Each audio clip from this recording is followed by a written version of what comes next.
गृहमंत्री अमित शाह असम के दौरे पर हैं। वो आज कामाख्या मंदिर पहुंचे, जहां उन्होंने पूजा की। इस दौरान मौजूद लोगों ने वंदे मातरम और भारत माता की जय के नारे लगाए। अमित शाह गुवाहाटी में नॉर्थ ईस्टर्न काउंसिल की बैठक में हिस्सा ले रहे हैं। वो शाम को एसएसपी की राज्य स्तरीय कॉन्फ्रेंस में भी शिरकत करने वाले हैं।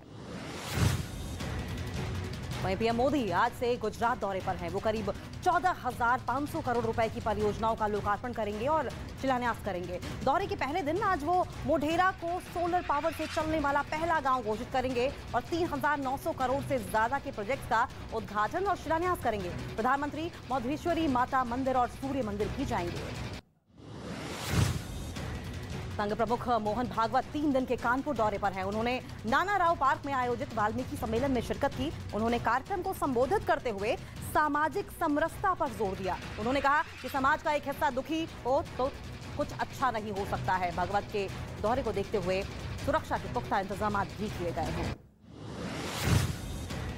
बीजेपी अध्यक्ष जेपी नड्डा आज हिमाचल प्रदेश के दौरे पर कांगड़ा पहुंचे हैं। यहां वो पंच परमेश्वर सम्मेलन में शामिल हुए। कार्यक्रम में शामिल जनप्रतिनिधियों को संबोधित करते हुए उन्होंने कहा कि राजनीति में चौकन्ना रहना पड़ता है। नड्डा ने कहा कि बीजेपी की प्राथमिकता लोगों की सेवा करना है। कार्यक्रम में जेपी नड्डा ने पीएम मोदी के कामों की तारीफ भी की। केंद्र सरकार ने खिलाड़ियों को बड़ा तोहफा दिया है। केंद्रीय खेल मंत्री अनुराग ठाकुर ने हिमाचल प्रदेश के बिलासपुर में वाटर स्पोर्ट्स सेंटर का उद्घाटन किया। उन्होंने बताया कि स्पोर्ट्स अथॉरिटी ऑफ इंडिया और एनटीपीसी के बीच समझौता हुआ है, जिसके तहत खिलाड़ियों को राष्ट्रीय और अंतर्राष्ट्रीय स्तर के टूर्नामेंट्स के लिए ट्रेनिंग दी जाएगी। उत्तराखंड में लापता हुए 21 पर्वतारोहियों के शव बेस कैंप से लाए जा चुके हैं, जबकि बेस कैंप में 6 और शव मौजूद हैं। बर्फीले तूफान में फंसकर 29 पर्वतारोही लापता हो गए थे। इनमें से 27 लोगों के शव बरामद किए जा चुके हैं, जबकि 2 लोगों की तलाश अब भी जारी है। अधिकारियों के मुताबिक कई शवों को उनके परिजनों को सौंपा जा चुका है। मौसम खराब होने का असर उत्तराखंड में हेमकुंड साहिब की यात्रा पर भी पड़ा है। प्रशासन ने हेमकुंड साहिब की यात्रा को रोक दिया। बर्फबारी और सुरक्षा को देखते हुए प्रशासन ने यात्रा रोकने का फैसला किया है। मौसम साफ होने के बाद यात्रा की एक बार फिर से शुरुआत की जाएगी। हेमकुंड साहिब सिखों का पवित्र तीर्थ स्थान माना जाता है।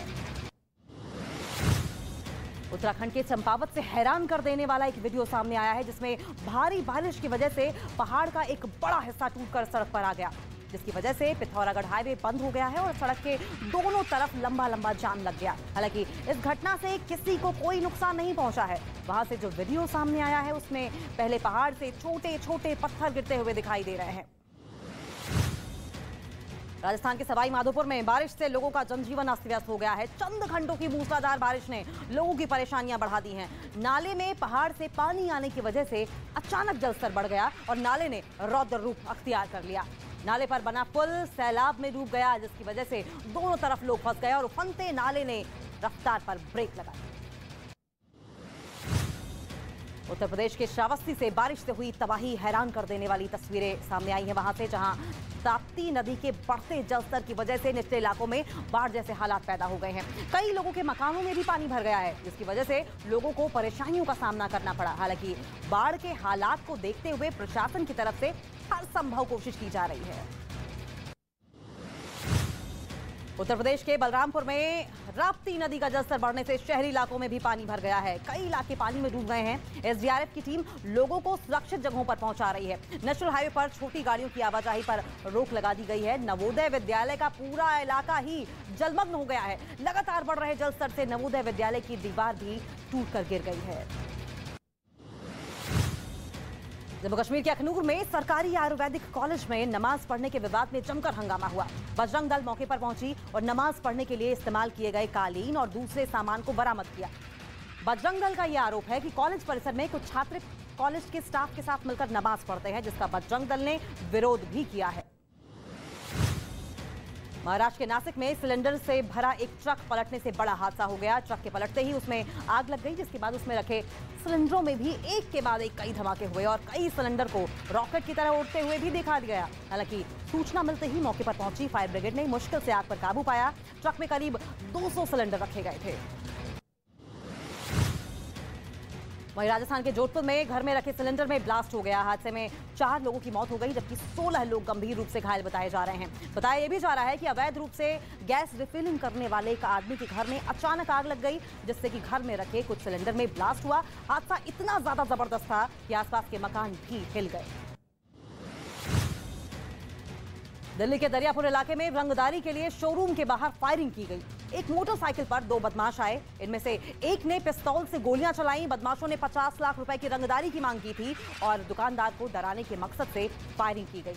घटना की तस्वीरें सीसीटीवी में रिकॉर्ड हो गई हैं, जिनके आधार पर पुलिस आरोपियों की तलाश कर रही है। उद्धव गुट चुनाव आयोग के फैसले के खिलाफ सुप्रीम कोर्ट जा सकता है। चुनाव आयोग ने शिवसेना के नाम और चुनावी निशान के इस्तेमाल पर रोक लगा दी है। फिलहाल शिंदे और उद्धव गुट दोनों ही शिवसेना का नाम और धनुष बाण के निशान का इस्तेमाल नहीं कर सकते।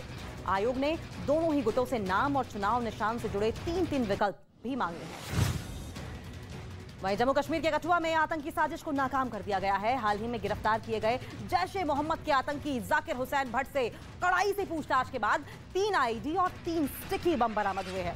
जाकिर हुसैन भट्ट को जब गिरफ्तार किया गया था, उससे एक स्टिकी बम और 20,000 की नकदी भी बरामद की गई थी।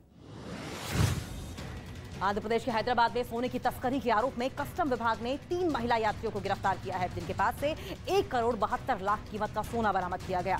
बताया गया है कि सोना पाउडर फॉर्म में कपड़े में छिपा कर लाया गया था, जिसे चेकिंग के बाद एयरपोर्ट पर कस्टम विभाग ने पकड़ लिया। ये तीनों महिलाएं दुबई से लौटी थी। यूक्रेन में रूसी सेना के हमले लगातार जारी है। ज़पोरिज़िया में रूस की सेना ने मिसाइल अटैक किया। रिहायशी इलाकों में किए गए इस हमले में 17 लोगों की मौत हो गई। बताया जा रहा है कि रात के समय किए गए इस हमले में 5 मकान पूरी तरीके से तबाह हो गए हैं, जबकि 40 मकानों को भारी नुकसान पहुंचा है। यूक्रेन की सेना ने इस हमले की पुष्टि भी कर दी है। ईरान में हिजाब के विरोध में अब आग और ज्यादा भड़क उठी है और ये आग अब दक्षिण अमेरिका देश चिली तक पहुंच गई है। सैंटियागो में चिली यूनिवर्सिटी के सामने लोगों ने मुंह पर टेप लगाकर प्रदर्शन किया। प्रदर्शन के दौरान एक लड़की ने अपने बाल भी काट दिए। प्रदर्शनकारियों ने महसा अमीनी के समर्थन में नारे भी लगाए और ईरान सरकार के खिलाफ जमकर नारेबाजी भी की।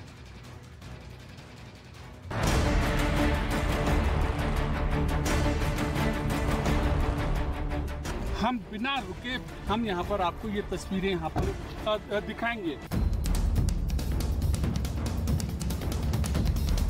ये पहली बार ऐसा है जब स्थानीय जनता बढ़ चढ़कर यहाँ पर मदद कर रही है। बदला बदला सा भारत चीन का बॉर्डर। न्यूज़ 18 इंडिया पर यह एक्सक्लूसिव तस्वीरें आप यहाँ पर देख सकते हैं। चाहे मोबाइल टावर हो, चाहे बिजली के तार हो, चाहे रोड हो, चाहे सड़क हो, चाहे ट्रांसपोर्टेशन हो, ये सारी चीजें हैं।